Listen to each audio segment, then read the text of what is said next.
السلام علیکم ورحمۃ اللہ وبرکاتہ۔ بسم اللہ الرحمن الرحیم۔ آخرت کے بارے میں جنت میں پہلے جانے والے رسول اللہ صلی اللہ علیہ وآلہ وسلم نے فرمایا، جو لوگ سب سے پہلے جنت میں جائیں گے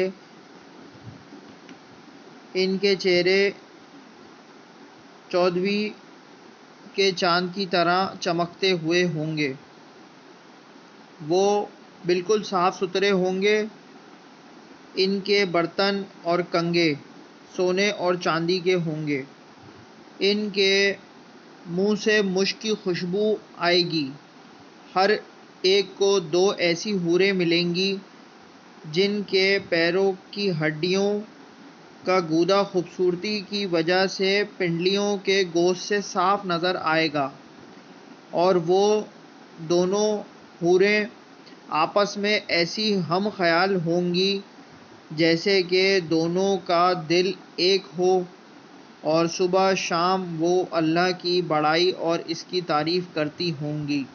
حوالہ بخاری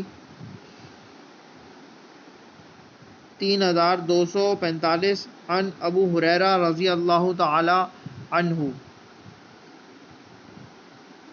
اللہ تعالی ہم سب کو نیک ہدایت دے۔ میرے چینل کو لائک کیجیے، شیئر کیجیے، سبسکرائب کیجیے۔ جزاک اللہ خیرہ۔